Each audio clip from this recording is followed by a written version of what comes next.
Ciao! It's our new video in Grill Chess channel, and this time it will be about another Olympiads round. So today was a very important match between India and Uzbekistan. India was 2 points ahead and they needed kind of draw to hold the first place. And we'll see what happened in this match. We'll see 3 games today. For you, maybe you wait for some other game except of the game between Sindarov and Pragnananda. Also, we'll watch the game between Arjun Erigaisi and Vahidov. And last one will be game of Magnus Carlsen that he lost, so it will be also very interesting to take a look at it. But okay, let's start from the main match. And from the game that I think was the most exciting so far. Yeah, I have to mention that I also probably, as all of you guys was waiting for the match between Abdusatorov and Erigaisi. But as we know, the game was quite boring and ended up in quite simple draw. So okay, let's start from this game. e4, e6, d4, d5. We did also ended up in a draw. c5, that is all the theory. Right over here, queen b6, a3, that's all well-known theory, takes, rook c8, and okay, here as we'll see, first of all, right, we need to mention that Pragnananda plays in the second board, and we see here not Yakuboyev, but we see here Sindarov. So why is it so? Probably it was some idea of preparation or of a play style. Yakuboyev also was not playing his best tournament, so he sit out, and Sindarov effectively start to play and reach good advantage from the opening. Here we'll see, okay, this is all match theory. You can see they have almost all the time that is in the start. Knight b8 as well, all the first line of computer. b5, bishop a3. So that is the line that sacrifices a pawn. And you might say, like, what is it? Okay, obviously rook takes a3 is not possible because of rook c1. And then, black wins on the spot. So castle and bishop back. So it looks like white sacrificed pawn for nothing, but in exchange they received a lot of activity. Now rook comes to b1, and we see that it's not easy to move something for black. Okay, this knight is not moving at all. This pawn cannot be moved wherever because it will be taken either directly on a6 or en passant, with all the pieces looking to this a6 square. This bishop is not moving neither. Well, you can ask me then why black enters. He looks like it's black positions. One is that it's a desperate kind. Because they really cannot be moved. But okay, that's theory, so guys know what they're doing, and the idea is to end up in a draw with black. Clearly, that's with black pieces is good result for Prague. g4 starts. Once again, we see that Sindarov plays all very fast. From here, Prague starts to sink a little bit, but he's continuing doing all the best moves in this position. So rook c3, g5, rook fc8, h4, like all this push. Now we need to know that this control of c-files that black has, it's kind of a fake one, because really you cannot use this much. Rook c2 you take, there are no squares where you can enter or whatsoever. Bishop e8, knight h2, knight heading to g4, so from now on appears a lot of interesting tactical motives with knight jumping to f6, sometimes knight jumping to h6, so black always need to be careful to watch out about this potentially dangerous sacrifice from white. King comes to h8, exactly a good move in terms of a prophylactic move. So what I'll say here, how you need to think in this position if you are black. Normally when it's your turn to play, right, you need to think about forced moves first of all. What forced moves? Okay, rook d3 probably is only one, but it's obvious that it doesn't lead nowhere. Once you realize that there are no forced move in position, you need to try to find which piece to improve, usually. And as we see, and how to improve position in general. But here black really can't do it. The rook's already in the best place ever in the open file. Queen cannot leave the square because of rook takes a7.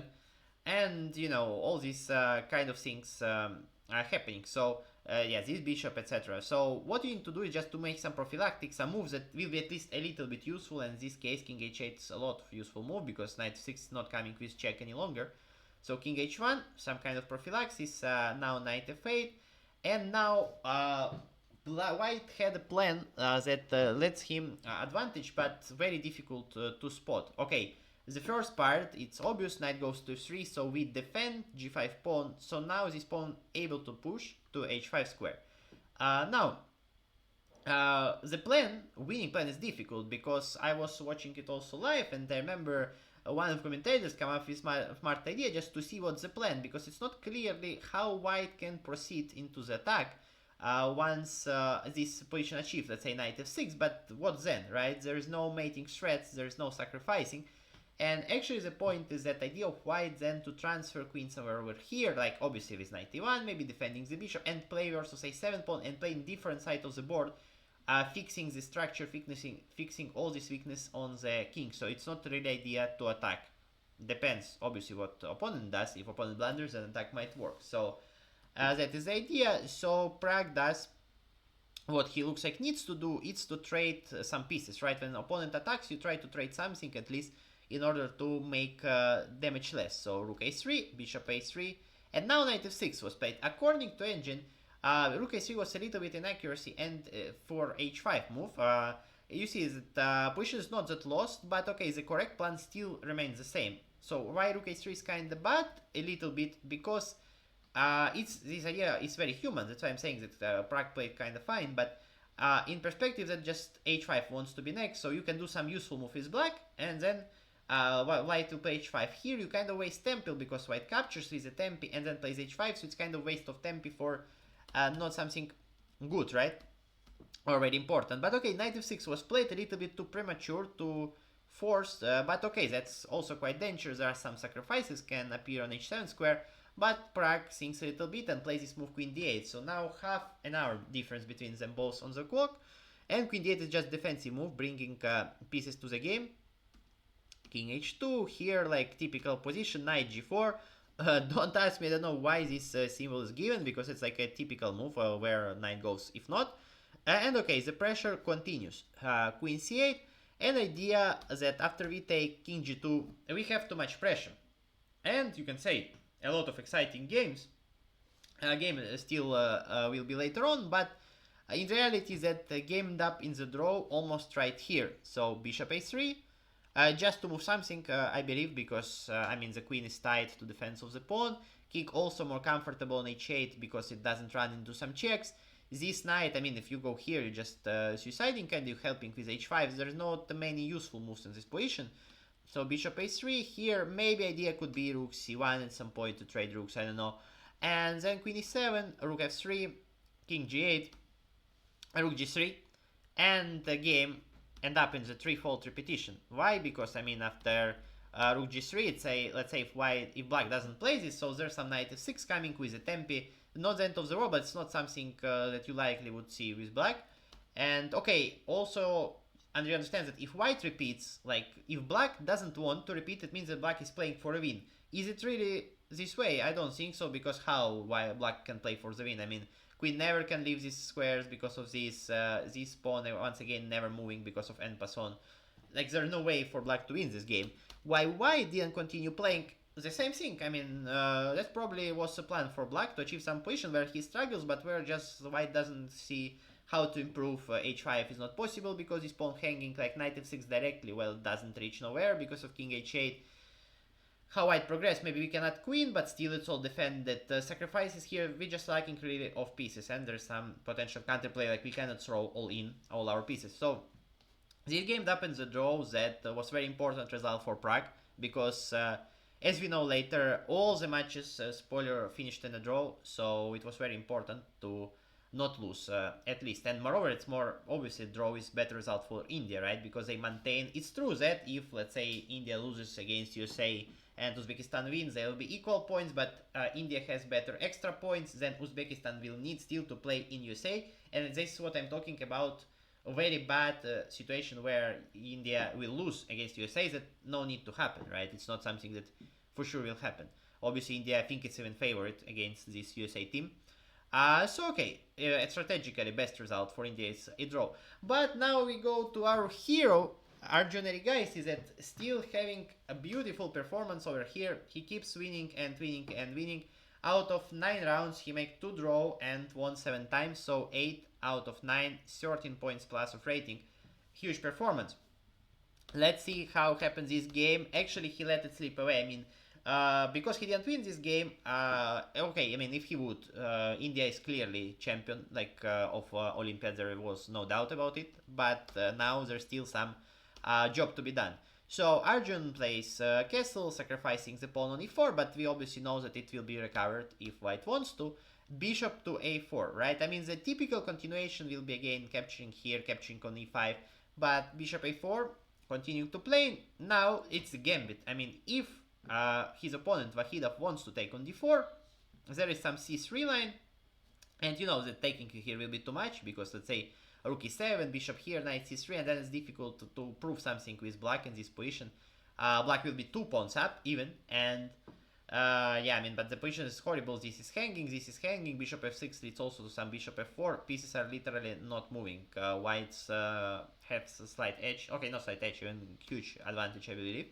But okay, obviously Vahidov didn't want to risk, so he gives back the pawn, like in this part, because after knight c3 pawn is under attack, so rook takes e4 happens, knight e5 and e5.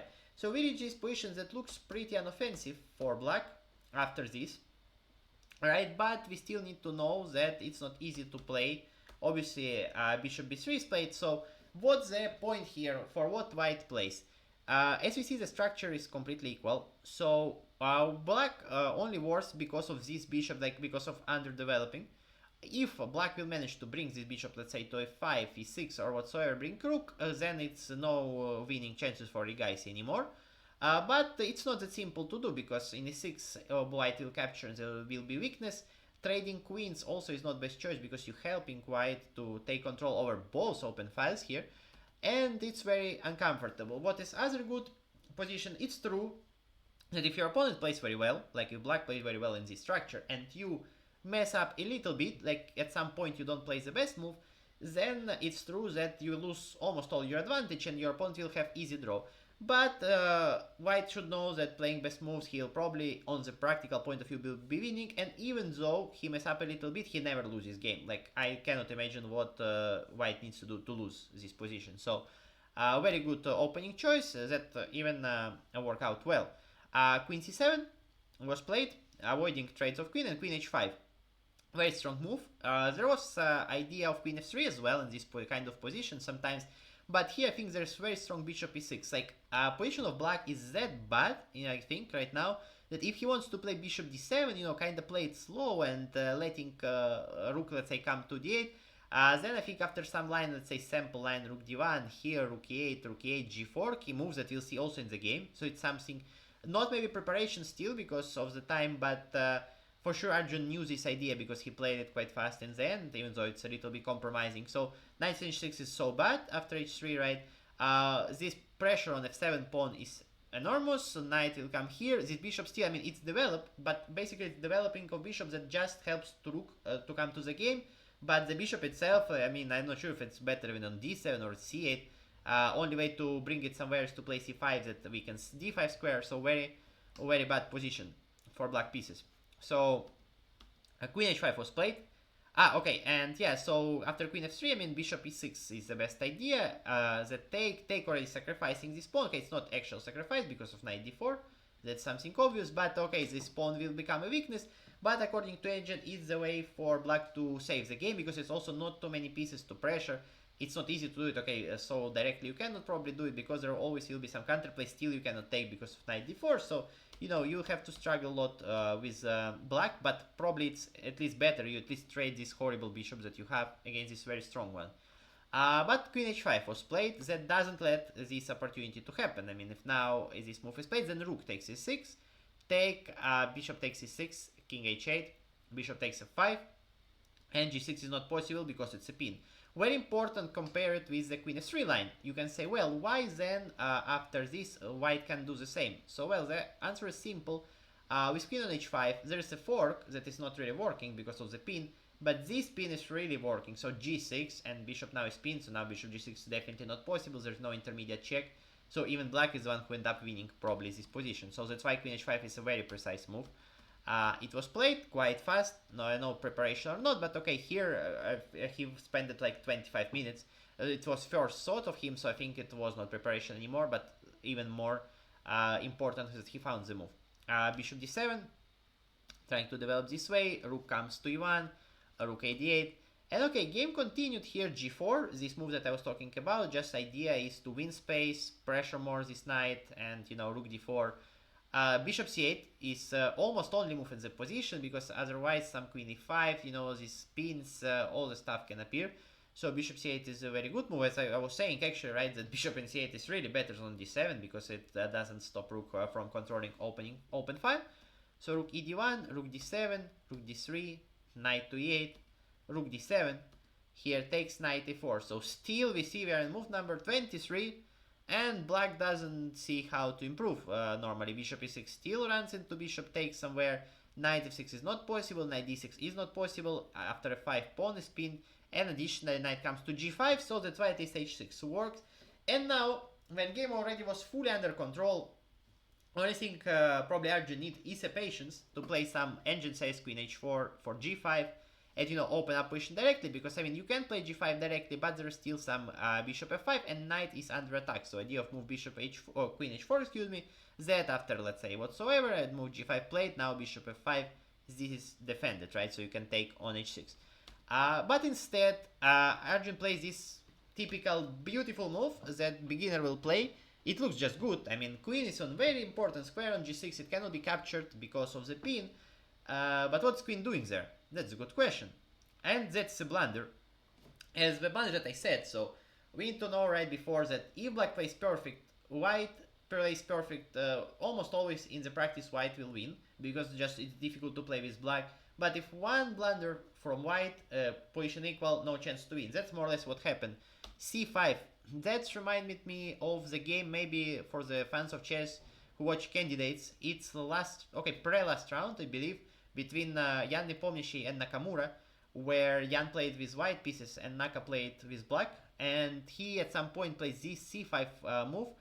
There was idea that white could capture it and pass on, but he couldn't, because after d6 there was already open diagonal, very important diagonal for white bishop, and the idea of c5 was to shut him with c4.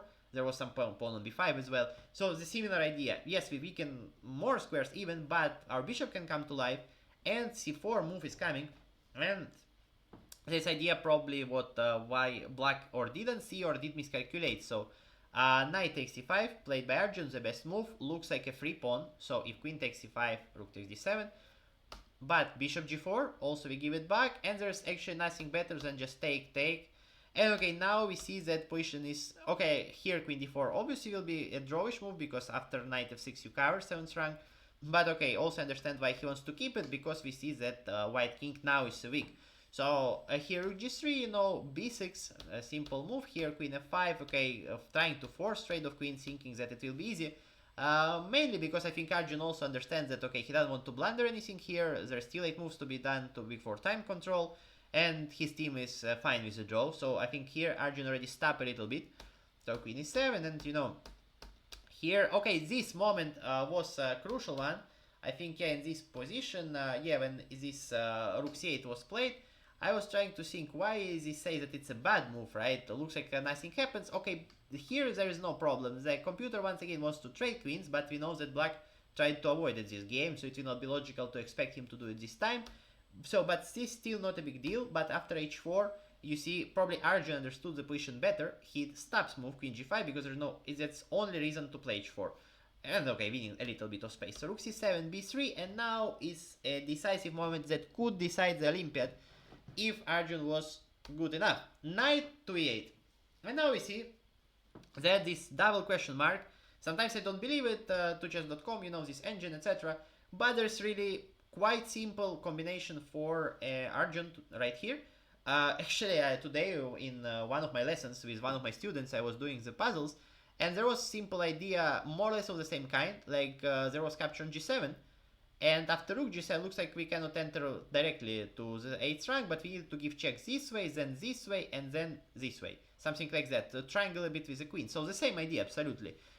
Bishop takes f7. As I said, in all the positions I said it in the start of the video, right guys? In all the positions, we need at first to at least take a look at all the force moves. If it doesn't work well, we'll do other one. Now it works, and Arjun didn't see it, so bishop f7. Now, according to computer, only way continues to just give up a pawn, play queen d6 and struggle in endgame. That's obviously winning for white due to extra pawn and bishop versus knight in open position. What happens if queen f7 played? Looks like queen c7, knight c7, like what's going on, right? Here. But the move is actually queen to d2. What's the point? It's a pin. So if black doesn't want to give up the queen, that obviously will be good advantage for black. Knight f6 is forced move. And now this queen enters to the d8 square with a check. And now knight if goes to e8, then we take the queen. But actually that's best move, because if queen goes to e8, then we take on c7 and exchange plus pawn and hopeless position for black. So it was pretty easy. It's like win in 3, forced move, forced win in 3.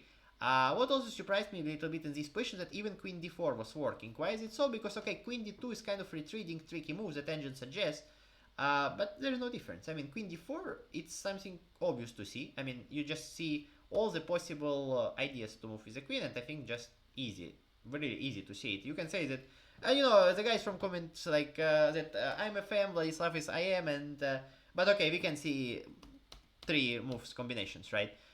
Okay, but Arjun played a good game. I mean, I'm not blaming him or whatsoever, but I think from GM of his level, it's something simple to find. Actually, I'll say that between all the 3 guys, like Gukesh, Arjun, and Prag, I think that Arjun has more chess than all of them. I know it sounds weird because Gukesh will play World Championship match, but okay, Gukesh has clear weakness when he plays kind of bad or not the best in the endgames. Prag is just, you know, it's too drawish player. Like, I don't like much his play style. He's strong player, but okay, his chess is, I think, more simple than what Arjun does. What Arjun needs to fix is definitely his psychological thing. If you remember in the World Cups that he lost this match against exactly Prague just because of nerves. Like in all the games in tiebreaks he was completely winning, and then because he started to shake with his hand he lost all the games, like all the advantage, I mean, and lost in last game. If he fixes it, I think he's by far the strongest player of this Indian generation, but okay, for now, maybe again he didn't see it. I don't know. Maybe it's connected to this again, that it was like time trouble, very important game, 3 moves before time control, and he didn't want to enter in some mess. Maybe in strategical point of view it was good, but once again, easy combination. But okay, rook e3, queen comes to d8, rook d3, and from here he lost most of the winning chances. I wouldn't say all. Like game continued for a while, you know, finally achieved trade of queens, but there was never, it was like really never close. It's true that white has this 3 versus 2, but also it's true that white has some weaknesses, right? Let's say this pawn, it's difficult for king to move because his pawn is always hanging, so the game continued a little bit more. I don't know who of them two tried to push for a win, probably, I don't know, really, I don't know who. But they playing, as we see, nothing absolutely happens, 3 versus 3. Rook activates and bishop activates. It's kind of a boring part of the game, and after c5 they finally decided to finish the mutual struggling and end up in the draw. So once again, good game from Arjun. Like almost all moves are first line of the computer. I mean, before endgames that was completely drawish, and doesn't matter. Only one mistake, chess is tough, sometimes can cost your team a game. It will be painful if India will not win in the Olympiads, but really I think if I'll give percentage, I think it's now around 90-95 in India's favor to win Olympiads, because they just play almost against every strong team except of USA, that with Ray Robson in last board, or like with Aronian in the shape he is, I mean, India is still clear favorite, I think. Okay, and we go to the last game of this, is Magnus Carlsen. So yesterday we posted another video where Magnus Carlsen won his game, and brilliantly he sacrificed rook and queen, but today he played a horrible game, once again, for Magnus Carlsen. We know that it's the best player of all times by far, and we expect from him to be, like, you know, magician, to do something great.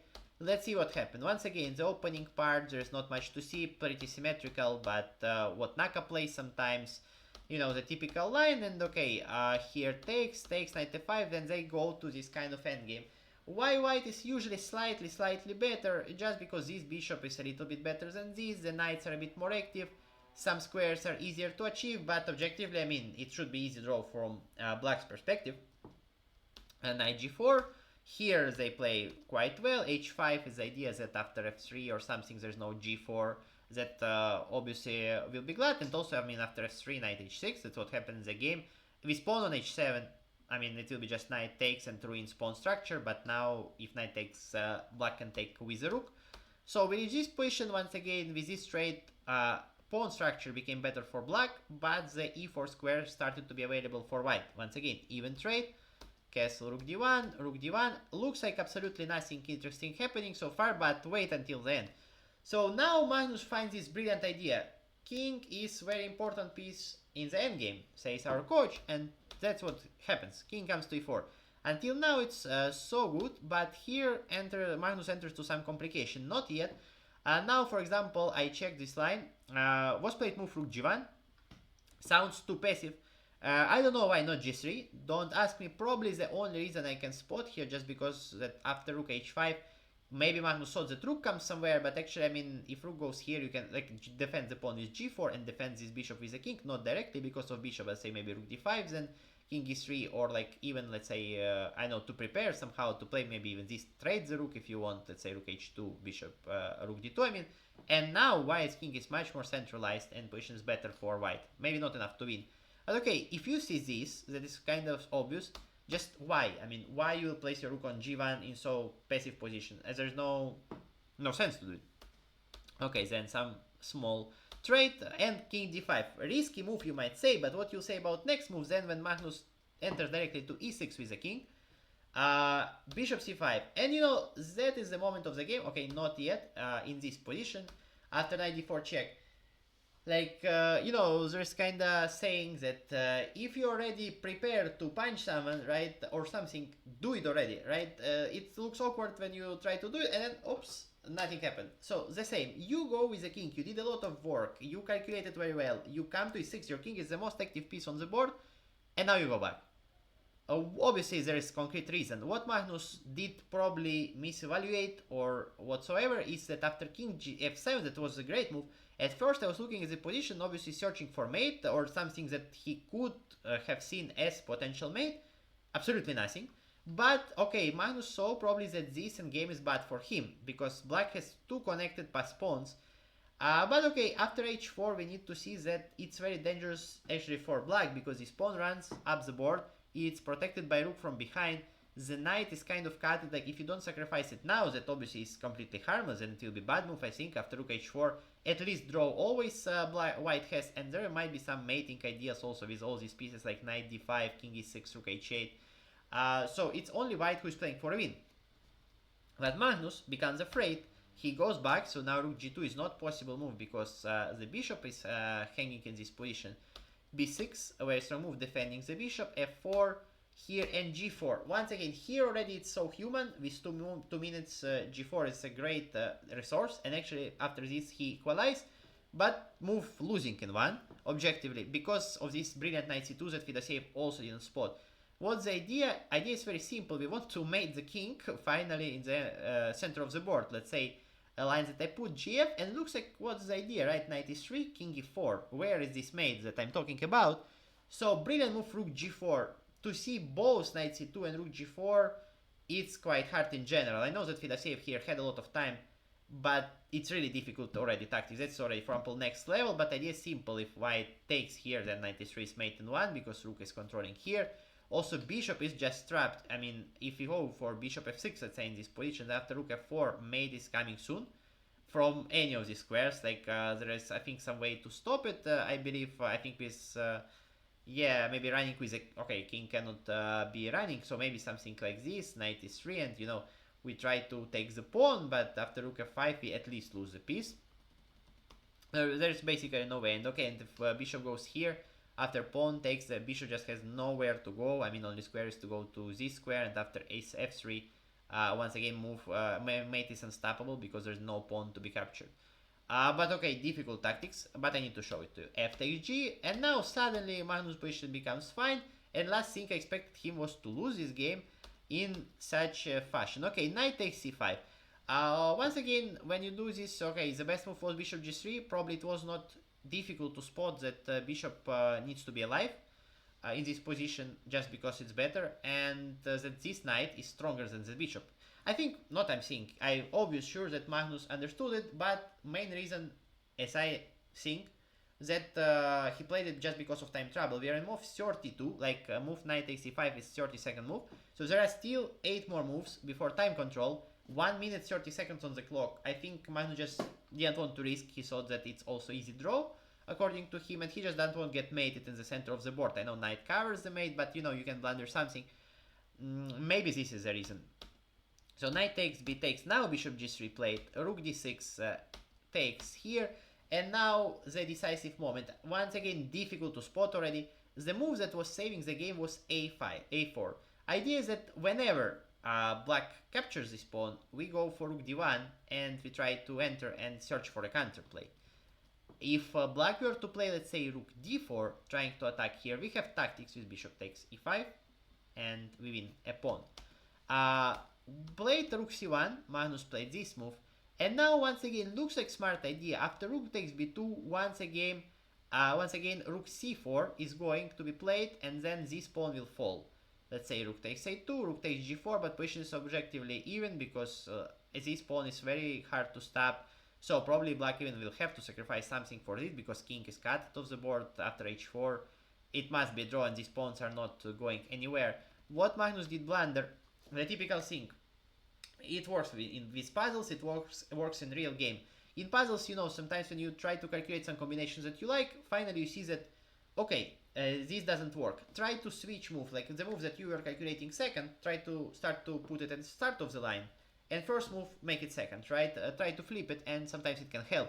The same as in real game. Rook b2, you can play it directly, but probably you see the threat, as Fedosiev, that rook c4 is coming. King e6, brilliant move that punishes white here, and it's a knockout punch, knockout blow. It's hard to understand that it's already GG, but game is completely over. Now rook is just doing whatever it wants in the second rank. And now the difference is that after rook c4, king f5, prophylactic, we defend the pawn, we maintain all these things alive, and we'll just get past pawns. Magnus did what he needed to play, but also the problem that this game is that easy to win. I can even say directly that even I, a simple FIDE master, like you like to say, will win this against Magnus Carlsen just simply because it's too easy. You cut king out of the board, you push your 2 pass pawns, you have 2, not even 1. They are more closer to promotions than white pass pawn. So, I mean, we go behind and we push. There is no way for white, I mean, to do anything. You know, we always will sacrifice just the rook here and we'll win. So king f2 was played, this king e3. We threatening the promotion here. Check, we go away. Check, we go away. Check, we go away. No more checks, and okay, promotion comes on the next move. Only way to stop it was rook e7. Magnus already resigned here. But then, as I said, we have 2 pawns, g2. The worst thing also that it comes with a check, moreover. So position is completely hopeless. I mean, if it was not even coming with a check, even rook e2, I mean, we could take here, and I mean, a8, we promote. That is still completely lost for white. Like, it's not that, when I said that even I can win in game, you know that, okay, not necessary. Obviously, it was good from Fedosiev, good technique to force king to go to b6 in this case, so you can promote with a check, but even though this detail would be overlooked, it's still complete win for black. Very easy to play, just push both of your pawns. So with this, we're done with our recap for today. I hope you enjoyed the video. It's 12:30, like 00:30 AM here. I hope you enjoy it. Put some like, comment what do you think about the Indian performance in this tournament and about Indian chances to win Olympiad from now on. And see you in next videos. Ciao!